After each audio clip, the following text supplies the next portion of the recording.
मैंने कहा भैया पैसे लिए हैं तो दे दो। बहुत चिल्लाए, प्रूफ लाओ, चीखने चिल्लाने लग गए, क्या सबूत है, मैं नहीं दूंगा, मैंने तो पैसे लिए ही नहीं है। भाई मेरी कोई आपराधिक छवि तो है नहीं जो मैं जान से मारने की धमकी दे दूंगा। ये तो मिथ्या और मनगढ़ंत आरोप है कि भाई कुछ हासिल नहीं हो रहा हमारे को, तो एक मुकदमा ये दर्ज करो। तो उसने हिट करके हमको गिरा दिया, बदतमीजी से बात की, हमको उससे बहुत परेशानी है। बीजेपी का पार्षद होकर ऐसे करता है, बहुत गलत बात है ना। 12 लाख रुपए मैंने 2012 तक इनसे लिए और समय समय पे मैं ब्याज चुकाता रहा। और रसूखदार होते हुए भी इसने क्या है पूरे पैसे हमारे से ले लिए। उसके बाद जब ये रसूखदार पार्षद बन गया, इसकी घरवाली जो है रितु मोतियानी वार्ड नंबर 92 की पार्षद है, उसके बाद ये हमको धमकियां देने लगता है। अब मेरे को जो लगता है कि 2018 में इनके बेटे के हाथ में वो लग गया, और बेटे की जो है ना उसमें जो है थोड़ा सा नियत में ऐसे रहता है कि पैसे का ज्यादा आ जाए, पैसा हमारे पास आता रहे, पैसे का लालच है वो। कि भैया नहीं, हमारे पास तो कोई तेरे पैसे है ही नहीं, हम तेरे को नहीं देंगे। और आज की तारीख में ही मैं घर से बाहर निकलता हूँ तो हमारे घर वालों को टेंशन होती है कि भैया कि ये घर पे वापस आएगा या नहीं आएगा। नमस्कार, आप देख रहे हैं पंजाब की श्री राजस्थान और आपके साथ हूँ मैं सौरभ दुबे। जयपुर के आदर्श नगर से एक चौंकाने वाला मामला सामने आया है, जिसमें एक बुजुर्ग ने न सिर्फ आर्थिक धोखाधड़ी का आरोप लगाया बल्कि जान से मारने की धमकी और हमले की भी शिकायत की है, और वो भी एक सत्ताधारी दल के स्थानीय नेता से। आरोप लगाने वाला परिवार अब मुख्यमंत्री भजनलाल शर्मा से गुहार लगा रहा है कि उन्हें और उनके परिजनों को सुरक्षा दी जाए। एक ऐसे बुजुर्ग जिनका कहना है कि उन्होंने रिश्तों में विश्वास किया, लेकिन बदले में धोखा, धमकी और जान का खतरा मिला। खट्टर का आरोप है कि वार्ड नंबर 52 की पार्षद रितु मोतियानी के पति किशोर मोतियानी ने पहले उन्हें मुंह बोला बेटा बनाकर नजदीकियां बढ़ाई, रोजाना घर आना जाना, साथ खाना खाना और उन्हें दद्दू कहकर सम्मान देना। यह सब उस धोखे की नींव थी जो आने वाले समय में उन्हें भीतर से तोड़ देगा।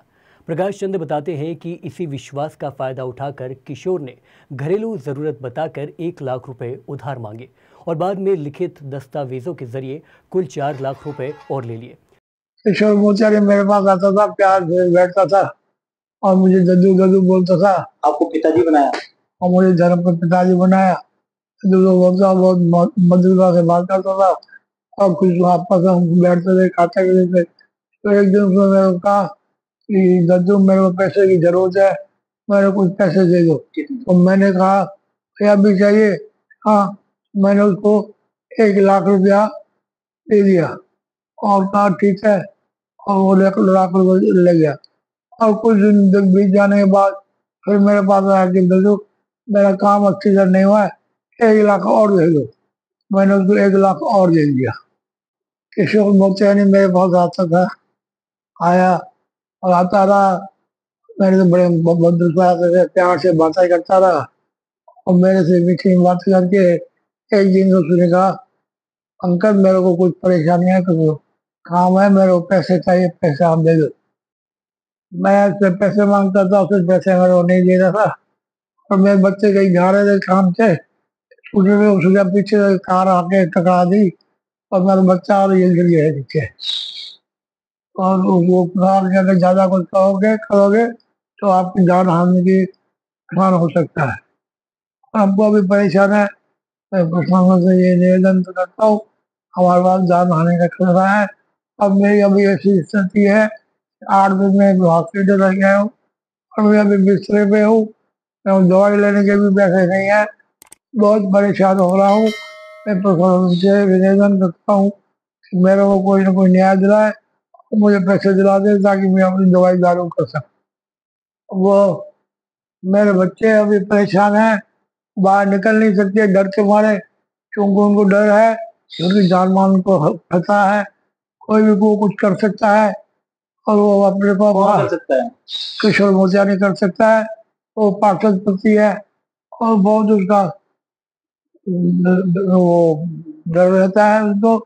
और मैं प्रशासन से निवेदन करता हूँ, मुख्यमंत्री से निवेदन करता हूँ, मुख्यमंत्री भजनलाल से निवेदन करता हूँ कि भैया कुछ न्याय मुझे दिला दे और मेरे जो है ना, ताकि मुझे पैसे मिले, मैं अपने दवा दारू कर सकूँ और जान हानि की मेरे को डर लगता है।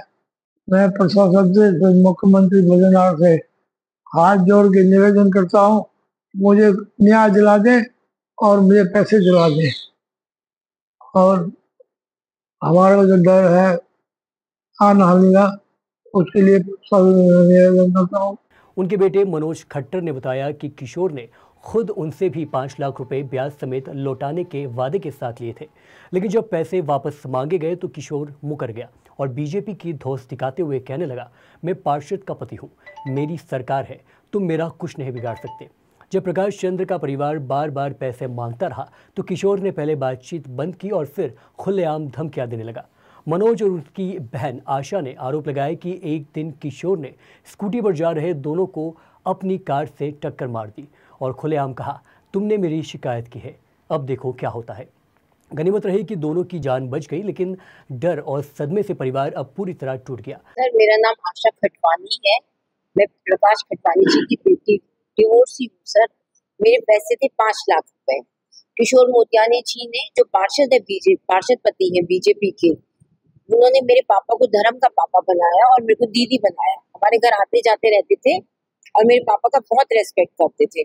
थोड़े दिन बाद बोले कि मुझे 1 लाख रुपए चाहिए, तो मेरे पापा ने कहा, तेरे पास पड़े हैं पैसे, तो 1 लाख रुपए दे दे आशा, ये ब्याज वगैरह देगा तुझे घर बैठे बैठे। तो मुझे बहुत अच्छा लगा, मैंने कहा भैया है, ठीक है, अच्छा है, पापा का बहुत रेस्पेक्ट करते हैं, तो मैंने उनको 1 लाख रुपए दे दिए। फिर उसके बाद 1 महीने बाद फिर आए कि मुझे 1 लाख रुपए और दे दो तो मैं ब्याज दे दूंगा, तो फिर मैंने दे दिए। 2-3 महीने बाद फिर आए कि मेरे को 3 लाख रुपए चाहिए। मैंने मना कर दिया कि मैं नहीं दूंगी, तुमने अभी 2 लाख रुपए लिया, उसका भी ब्याज दे दिया, मेरे पैसे दो वापस। तो उसने कहा नहीं, इस बार आप लिखा पढ़ी करके मुझे दे दो, मैं 5 लाख का ब्याज दूंगा। मैंने दे दिए, सब लिखा पढ़ी हो गई। उसके बाद ना कोई ब्याज दिया, ना कोई मूल दिया, ना कोई दिखता है कहीं। मैं कमलेश खिलानी के पास अपने पापा को ले गई थी आंखों का ऑपरेशन वगैरह दिखाने के लिए। वहां ये राजा पार्क की स्वाति पार्षद के साथ आए थे। मैंने कहा भैया पैसे लिए हैं तो दे दो। बहुत चिल्लाए, प्रूफ लाओ, चीखने चिल्लाने लग गए, क्या सबूत है, मैं नहीं दूंगा, मैंने तो पैसे लिए ही नहीं है। और कभी सिल्वर कार में जाता है तो उसके बाद मेरे को गुस्से से देखता है जैसे मैंने उससे पैसे। एक्टिवा में मैं अपने भाई के साथ आ रही थी खड्डा बस्ती के सामने पास से, तो उसने हिट करके हमको गिरा दिया, बदतमीजी से बात की, हमको उससे बहुत परेशानी है। बीजेपी का पार्षद होकर ऐसे करता है, बहुत गलत बात है ना। तो मेरी प्रार्थना है, राजस्थान के सीएम जी से भी मेरी प्रार्थना है कि मुझे इंसाफ दिलाए। मैं कहाँ जाऊंगी, मैं तलाकशुदा हूँ, मेरे पैसे लिए हैं उसने, तो मेरे पैसे दिलवा दे। ब्याज तो छोड़ो, मूल तो दिलवा देना। लेकिन मेरे पापा की भी तबीयत बहुत खराब है, हमारे घर में पैसे की बहुत कमी है, तो फिर दवाइयां लेनी है, पापा बेड पर हैं बिल्कुल। तो फिर आप मेरी मदद कीजिए प्लीज, मेरी आपसे रिक्वेस्ट है। क्या बोलता हूँ, क्योंकि मैंने देखा सोशल मीडिया पर प्रधानमंत्री के साथ, अमित शाह के साथ फोटो है, बहुत रसूखदार भी है। नहीं, वो तो इन सब बातों का फायदा उठा के दादागिरी ही करता है, बस हमारे एरिया में तो दादागिरी करता है। जब भी देखो गुस्से से बात करेगा, मकानों का कंस्ट्रक्शन रुका देगा कि पहले मेरे को 20 लाख दो, 30 लाख दो। इतने मकानों का कंस्ट्रक्शन उसने रुकवा दिया। मेरे भाई को, हमको चिंता होती है, मेरा भाई कहीं बाहर आता जाता है तो उसको जान से मारने की धमकियां देता है। अब मैं कहती हूँ भाई, क्योंकि तू ध्यान से जा, ध्यान से आ, वो कभी भी कुछ भी कर सकता है। क्या मुख्यमंत्री के पास आप गए शिकायत? हमने FIR दर्ज कराई है अशोक चौक के पुलिस थाने में, उन्होंने कुछ नहीं किया। कोर्ट में हमने केस डाला, उन्होंने कुछ नहीं किया। अभी भजन लाल जी CM से मेरी ये रिक्वेस्ट है कि मुझे इंसाफ दिलाएं। किशोर मोतियानी के खिलाफ हमारे को FIR दर्ज करवाई थी हमने। उससे हमारे को जान से मारने का भी हमारे पूरे परिवार को बहुत ज्यादा खतरा है, और रसूखदार होते हुए भी इसने क्या है, पूरे पैसे हमारे से ले लिए। उसके बाद जब ये रसूखदार पार्षद बन गया, इसकी घरवाली जो है रितु मोतियानी वार्ड नंबर 92 की पार्षद है, उसके बाद ये हमको धमकियां देने लगता है कि भैया नहीं, हमारे पास तो कोई तेरे पैसे है ही नहीं, हम तेरे को नहीं देंगे। और आज की तारीख में मैं घर से बाहर निकलता हूँ तो हमारे घर वालों को टेंशन होती है कि भैया कि ये घर पे वापस आएगा या नहीं आएगा। इतना हमारे घर से जान मान का खतरा है। और मैं बड़े बड़े विधायकों के पास गया, आदर्श नगर के बड़े बड़े विधायकों के पास गया, सबके पास गया। पुलिस स्टेशन में मैंने इसके खिलाफ FIR दर्ज करवाई, अपना कोर्ट में गया, FIR पे इसने FR लगा दी है, कोई भी सुनवाई नहीं है, कुछ भी नहीं है। मेरे पास इसकी सारी लिखित है कि भैया इसकी खुद की हैंडराइटिंग में ये एक है 2612 की ऋतु फार्मा के नाम से 764A अशोक चौक आदर्श नगर, किशोर मोतियानी ने लाख रुपए हमसे लिए।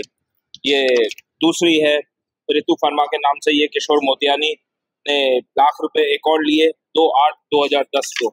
और एक और ये तीसरी है रितु कंस्ट्रक्शन कंपनी, ये भी 764A अशोक चौक आदर्श नगर, ये 2/4/11 को लिए किशोर मोतियानी जी की खुद की राइटिंग में कि भैया हमने पैसे दिए। क्या बोल कर पैसे किस काम के लिए? इन्होंने ये बोला था कि भाई हमारा कोई काम है, मेरा कंस्ट्रक्शन का काम है और फार्मा मेडिसिन का काम है, उस पर मेरे को चाहिए पैसे। और ये पहले से बीजेपी में तो होता ही था कार्यकर्ता एज अ वर्कर, तो हमने सोचा अच्छा आदमी है। कुछ भी नहीं था सर उस टाइम, ये पार्षद नहीं था। अभी पार्षद अभी बना है, 4 साल हुए इसको बने हुए, और तब से तो मतलब ये और ऐसे दादागिरी दिखाता है, ऐसे ऐसे गुंडागर्दी दिखाता है। उस वक्त भी हम खड्डा बस्ती की तरफ से आ रहे थे, हमारे को हिट किया गाड़ी पे, पीछे लेडीज बैठी है, मेरी सिस्टर है, उसको इतनी शर्म नहीं है कि भाई कैसे बात करनी है, क्या करना है। वो अपना रसूखदार होने का दिखाकर हमारे पे हाथापाई करी। जैसे उनकी पत्नी चुनाव जीती, उसके बाद आपकी बात हुई होगी? सर बहुत बार होती थी, उससे पहले भी बात होती थी, उसके बाद भी बात हुई, लेकिन उसका कोई रेस्पॉन्स नहीं होता। जब इसका पत्नी जैसे ही पार्षद बन गई, उसके बाद तो इसकी ऐसे गुंडागर्दी चालू हो गई, ऐसी गुंडागर्दी चालू हो गई कि पूछो मत, कि भाई जान से मारने की धमकी देना। एक्सीडेंट किया, खड्डा बस्ती की तरफ से हम आ रहे थे, कहते ये तो अभी तुमने खाली पुलिस में FIR दर्ज कराई है, अगर इससे आगे बढ़ोगे तो मैं ना जाने क्या क्या कर दूंगा और तुम्हारे साथ। तो सर मेरे को एक ही रिक्वेस्ट है भजन लाल शर्मा जी से, CM राजस्थान के, कि भैया हमारे को, हमारे परिवार को उससे जान मान का बहुत खतरा है किशोर मोतियानी से।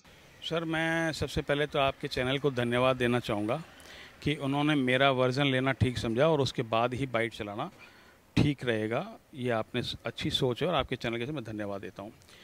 ये जो भी आरोप लगे हैं ना सर, ये मिथ्या आरोप हैं, झूठे हैं, मनगढ़ंत आरोप हैं। 2004 में हमने ठेकेदारी शुरू करी। 2008 में इनके बुलाने पर, प्रकाश जी के बुलाने पर, मैंने इनसे ब्याज पे पैसे लेना शुरू किया, 1 रुपये सैकड़े के ब्याज से। और हर 2 महीने का ब्याज में 2 से 5 तारीख के पास में इनको देने जाता था। टोटल 12 लाख रुपए मैंने 2012 तक इनसे लिए और समय समय पे मैं ब्याज चुकाता रहा था।